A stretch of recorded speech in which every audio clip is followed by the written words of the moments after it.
Hello, everyone. Welcome back to Better Than Before. And in this segment, I'm going to give you the 10 secrets of why happy people are happy. I think if you take these and you implement some of them, I wouldn't say you have to implement all 10, but just pick out the one that works for you. And I think you'll see some results from it if you will make it a habit in your life. Number one reason that happy people are happy is they have a sense of mission. You might want to take out your journal. I think journaling is a best practice. You take out your journal and write down the ideal story of your future. What are you aspiring to? What are you trying to accomplish? Research clearly shows the more you can set a mission for your life and let go of your past and live out of your future, the more optimistic and happy you will be. I put that on Facebook one time. Don't look back in your past. You don't live there anymore.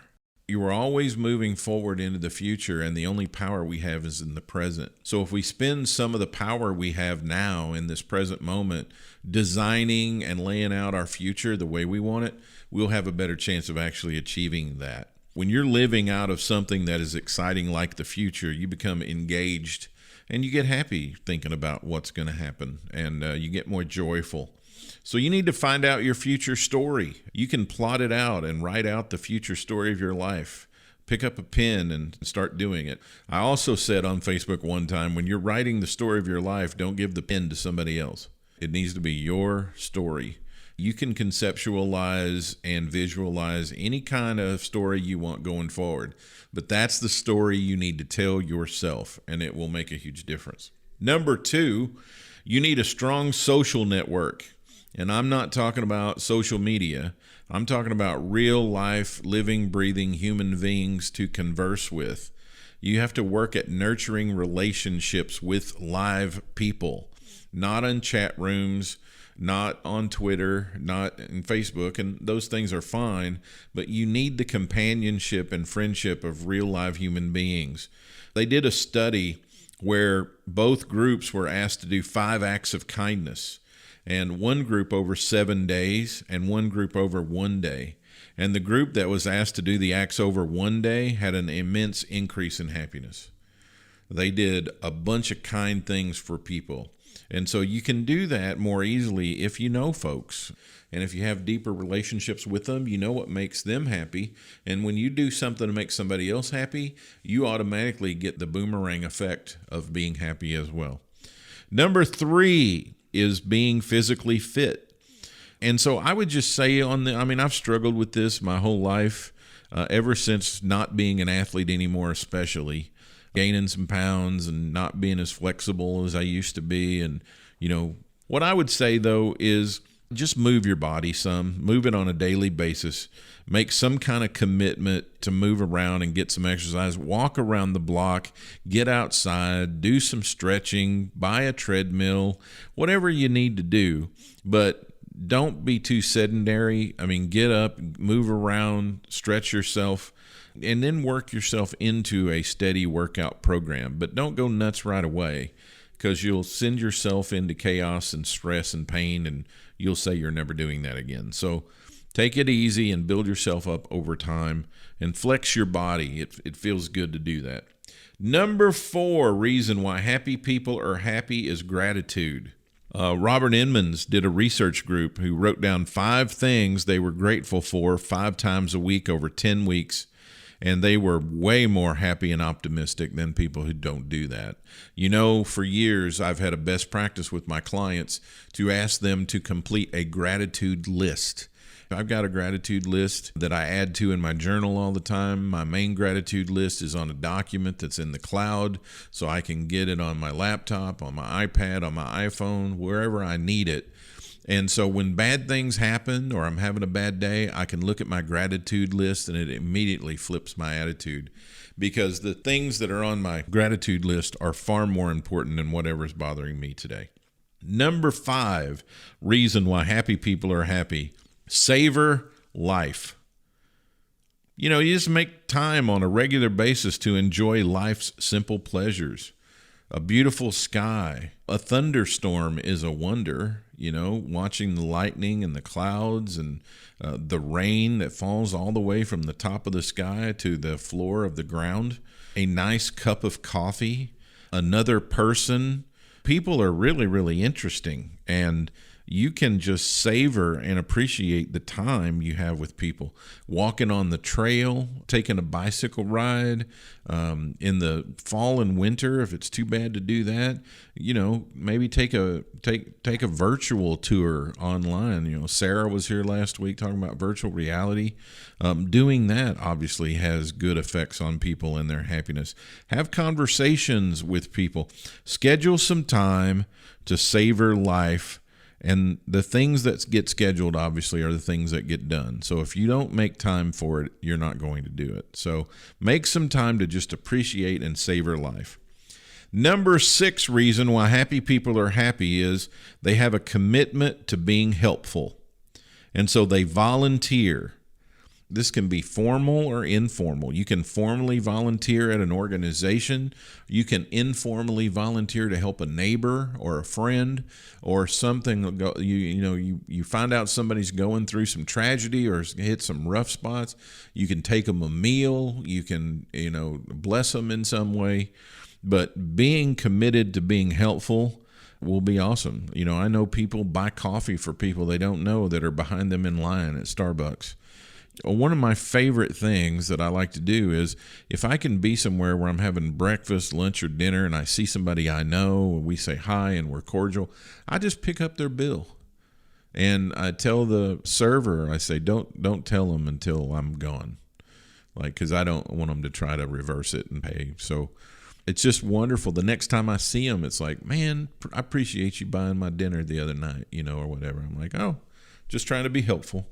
So do something nice for somebody. Your life is often defined by how you give and what you give and who do you give to. And outstanding leaders do give. I know that. So giving and having a commitment to helpfulness is an awesome way to keep yourself happy. Number 7, practice optimism. One of the ways you can do this is you can do positive affirmations. I've said this before and I'll say it again. Decisions are made in the head and commitments are made in the heart. You can say a lot of things in your head, but it needs to get down into your heart because that's where your commitment switch is. A lot of times when you do affirmations, especially ones about being happy, I'm helpful, and I have a great attitude. And you say it until it gets down in your heart and you really believe it. And then you start becoming more positive and more optimistic. You practice optimism. It's just way too easy, folks, and we've all done it. I'm here to confess to you that I have played the victim before, and it's way too easy to play the victim. But what you do when you play the victim is you disempower yourself. When you talk about your problems just over and over and over and over, and when you meet somebody new, it's a new opportunity to talk about your problems over and over and over, and you start noticing that people are avoiding you because they don't want to hear your problems over and over and over. It's just too easy to be a victim. I've worked on my mom on this quite a bit, and even to the point where, let's say they had a storm down in Kentucky where they live. She would call me and she'd be saying, well, honey, we lost power last night. And I said, oh, Mom, did you really? Did you lose power? She goes, oh, I'm sorry. We lost our electricity. No, we're still powerful. Because I've told her, I'm like, you're not powerless. You have the ability and the talent and the power to do anything you want. It doesn't matter how old you are. It doesn't matter about your physical condition. Don't disempower yourself. And when you become a victim, you disempower yourself. You take all your options and all your ability away. There are very few true victims in this world. That's when you're completely powerless. And my mom's like, well, we're not powerless. We just don't have electricity. I'm like, well, that's good, Mom. That's good. You got it. Don't be a victim. Don't recite your problems over and over. Be about solutions and figuring out what I need to do. Your figure it out factor needs to go up. So any situation you get into, you know the answer or you know somebody who can help and give you the answer, and be optimistic. Number 8 is develop coping tools. Journal is my favorite coping tool where I just get out and do a brain dump. That helps me cope with whatever's going on, pouring out my pain. I'd rather pour out my pain in a journal than on somebody else.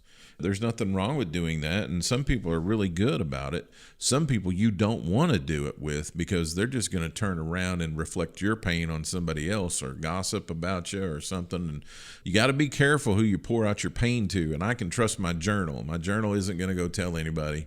Although I think, therapy is good. If you are at that place where you need it, it's wonderful. It can help you with that if you've got some chronic, severe emotional pain. But you get it out of your system is the main point there. Get it out of your system, get it out of you, and get it down on paper or get it out in the open so that you can feel better. Talk to a trusted advisor. I get a lot of pain from my clients because they're making difficult decisions. They're working in the marketplace, which is a place where it's difficult to navigate sometimes. They have high expectations from their staff. They have high expectations from their board of directors. And so sometimes just having a trusted advisor to talk to, I create value there because I take that pain and I channel it in a healthy direction to help them out. And get all that suffering out, get it out.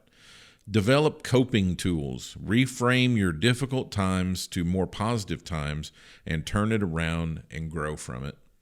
Number 9 reason that happy people are happy is they're committed to growing themselves. You'll be happiest when you, on a consistent basis, are growing and voyaging out into uncomfortable areas. There's the feel-good hurt. Sometimes that feel-good hurt is physical. Sometimes it's emotional. But when you start doing anything new, you're obviously not going to be good at it right away. And it's going to be a little painful and feel a little awkward. But the more you do it, the more you habituate to it, the more you work that out, that's a good thing. You leave your safe harbor and you venture out into growth. Go to programs, read blogs, listen to our stuff. We're always providing tools and tips to help you grow. The things that you don't use are not going to help you. So if you have skills and gifts and talents that you're not using, then they're not going to help you. You might as well not have them. And you've heard the old adage, if you don't use it, you'll lose it. And that's absolutely true. A skill or gifting that you have that could be honed to high potential performance, you'll never get the benefit of it, and you will rob other people from the benefit of it too. And then number 10, why happy people are happy. Number 10 is you got to count your blessings.